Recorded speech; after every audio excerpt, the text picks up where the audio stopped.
So we're in the heart of windy Wellington, right in the heart of the city. Behind me is the GCSB, or the Government Communications Security Bureau building. Essentially, it's a subsidiary of the United States government, NSA, right in the heart of our capital. Flash building, but we've got very little control as a government, as people, of what goes on inside. So I'm really delighted that we're starting with the privacy and internet freedom, because that's really important and it's really core to what the Internet Party is. Personally, it's one of the reasons I joined the Internet Party, because when the government, the national government, pushed through the GCSB and the telco spying bill last year, a lot of us were very concerned. We went out on the streets and we promised that when our time comes, we will vote this government out. And that's why I'm really delighted that our first policy is all about privacy, it's all about the human rights and digital rights, and it's all about internet freedom.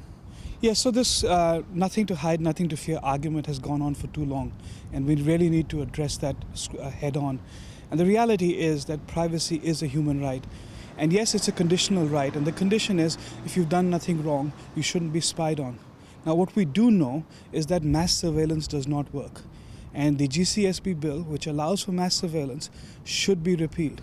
The telco spying bill, which forces innovative ICT companies in New Zealand to cooperate with the government on mass surveillance, has to be repealed.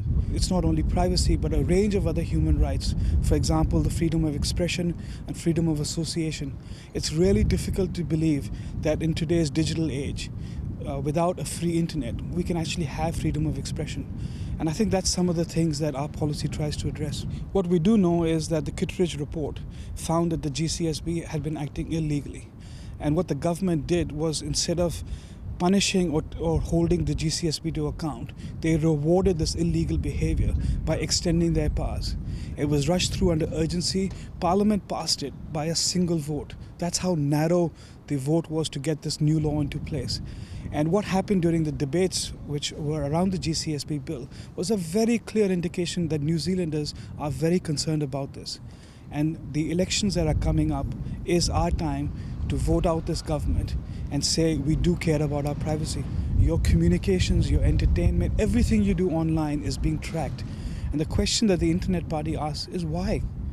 This is absolutely not proportionate. It doesn't work, so let's put a stop to it. We've got an action agenda which already describes the 10 areas that we're going to be active in. And what we're doing now is detailing that. And not only are we detailing it at a level of policy, but a proper structured evidence-based approach, which also looks at international best practices and actually describes what the problem is. So when you look at a policy proposal from the Internet Party, you have a very clear idea. Here's the problem, here's the data, here's some international best practice, and here's what we propose. Entirely logical and well constructed.